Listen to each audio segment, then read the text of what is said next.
Salam sejahtera, terima kasih karena bersama dengan saya di Nazilin Unity Channel.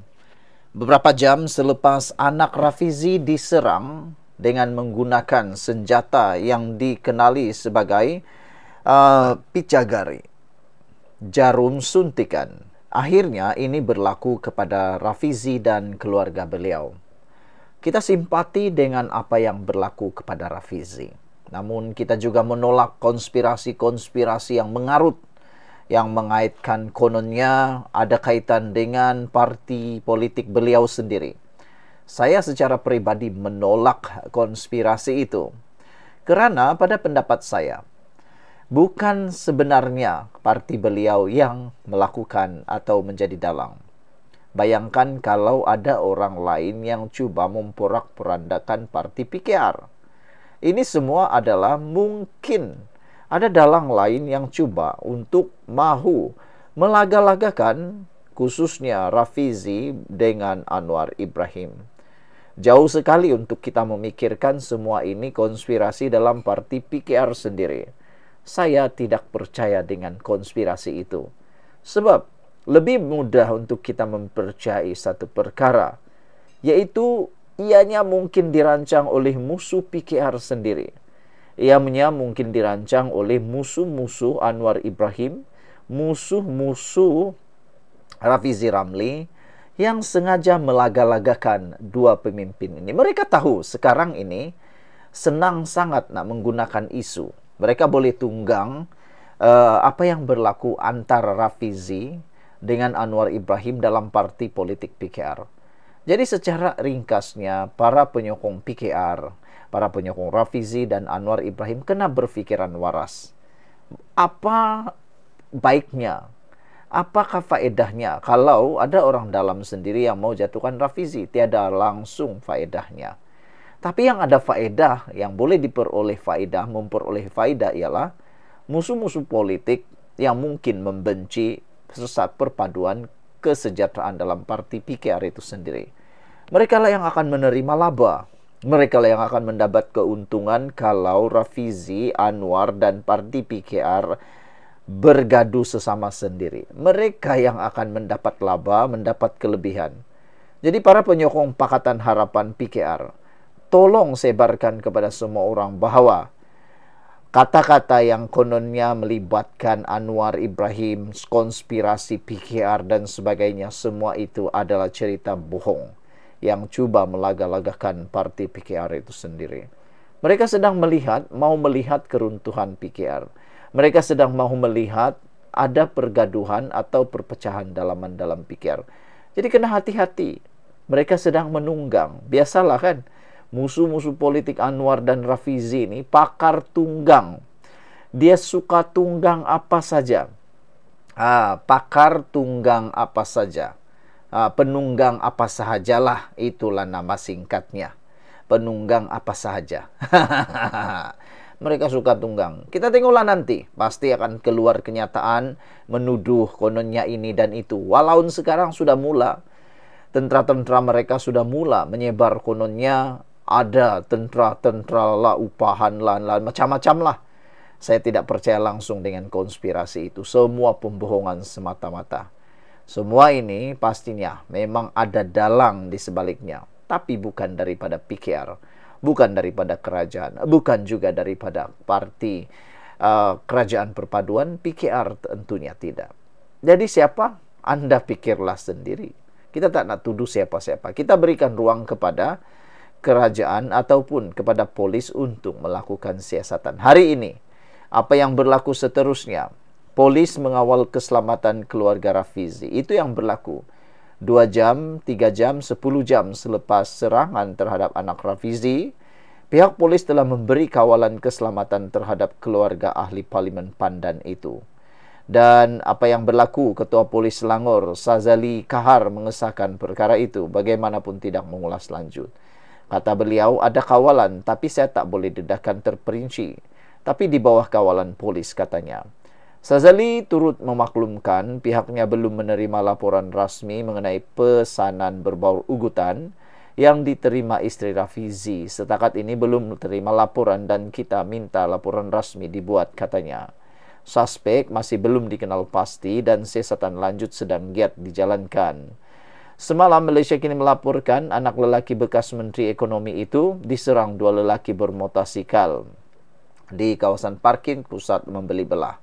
Rafizi dalam satu kenyataan percaya kelantangannya kaitan ataupun serangan itu berkait rapat dengan kelantangannya bersuara serta menganggap ia sebagai satu bentuk ugutan terhadap tugasnya sebagai ahli parlimen. Kita tak tahulah mana satu kelantangannya Rafizi yang membuatkan serangan itu. Saya yakin kelantangan Rafizi membuatkan ramai orang terbuka minda. Sekian untuk kali ini. Jangan lupa tinggalkan komen Anda. Bye-bye. Salam sejahtera. Terima kasih karena bersama dengan saya di Nazilin Unity Channel. Pendedahan demi pendedahan tentang kes kematian Zarah Khairani yang amat mengejutkan kita semua. Satu demi satu perkara tersembunyi mula tersingkap. Antaranya ialah isu tentang bedah siasat yang menjadi pertikaian ramai orang, termasuklah netizen. Namun demikian, Ibu Zarah telah pun bersuara tentang isu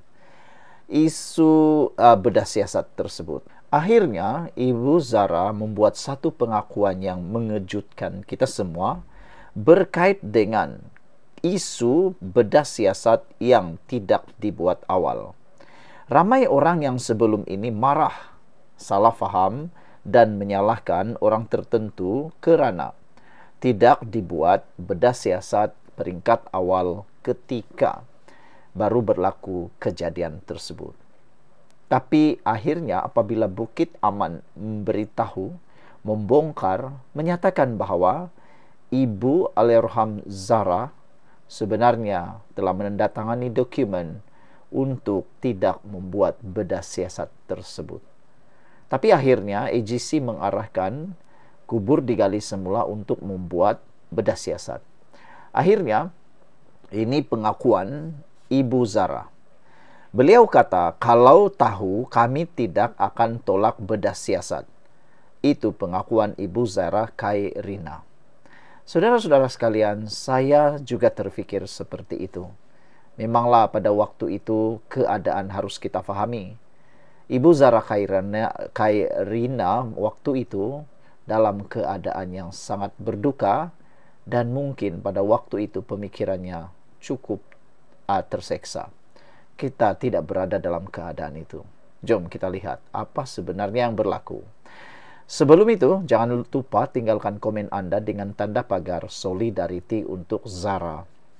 Ibu kepada Allahyarham Zarah Khairina Mahathir, 13 tahun, mengakui dia tidak dapat berfikir dengan waras ketika diminta memberi persetujuan untuk bedah siasat ketika ke atas jenazah anaknya. Nur Aidah Lamat, 45 tahun berkata, dia terkejut, panik dan tidak dapat membuat keputusan yang wajar semasa kejadian itu. Saya dapat merasakan apa yang dapat difikirkan oleh Ibu Zarah pada waktu itu.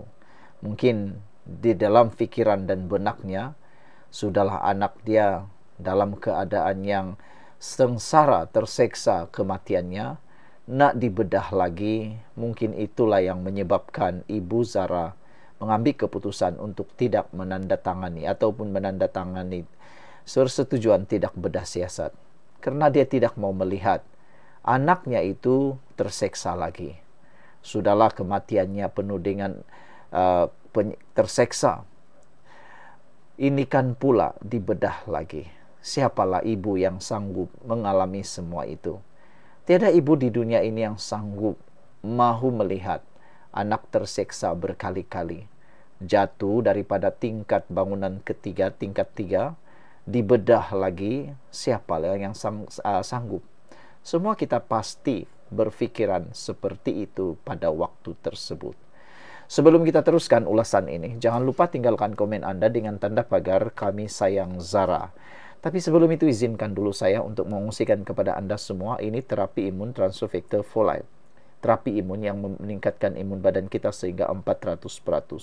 Secara umum dan ringkasnya, kita kena penyakit karena imun badan kita yang lemah. Secara ringkasnya, kita tidak sembuh daripada jenis penyakit karena imun badan kita yang bodoh. Tapi apabila imun badan kita menjadi kuat dan diperkuatkan dan dibijakkan, dididik oleh imun badan, terapi imun ini, kita sembuh dari semua jenis penyakit. Kalau Anda sudah lama berdoa untuk penyembuhan, mungkin ini jawaban kepada doa Anda selama ini. Produk ini lulus KKM, halal dan diperakui oleh dokter-dokter di seluruh dunia. Paling penting kalau Anda mengalami autoimun, cepat dapatkan produk hebat ini. Saudara-saudara sekalian, lebih menjelaskan lagi kita semua, kata Ibu Zara, tiada penjelasan yang jelas dan kami tidak biasa dengan case seperti ini. Kami panik dan tiada nasihat diberikan mengenai proses bedah siasat, katanya lagi. Jika kami tahu, kami tidak akan menurunkan tanda tangan untuk menolak bedah siasat itu, katanya dalam satu komen di Facebook. Peguamnya, Hamid Ismail, mengesahkan akuan dengan nama pengguna Nur Aida itu adalah milik Nur Aida.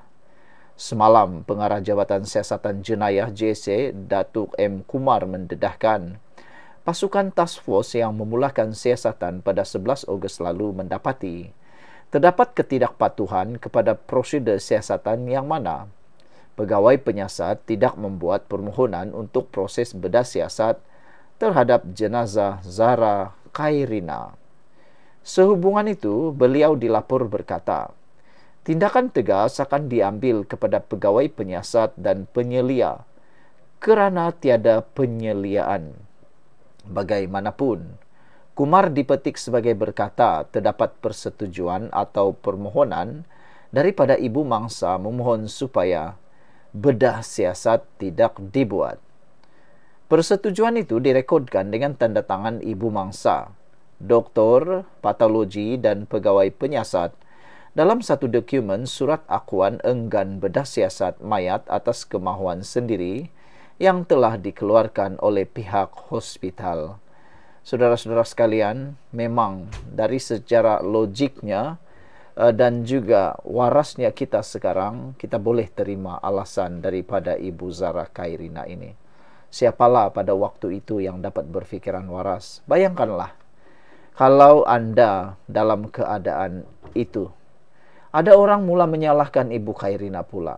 Saya tidak setuju dengan tindakan itu. Saya langsung tidak mahu menyalahkan Ibu Khairina.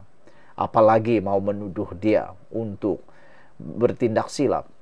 Dia tidak silap sebenarnya. Tindakannya itu betul pada waktu itu kerana dia terfikir satu perkara. Sayangkan anak beliau.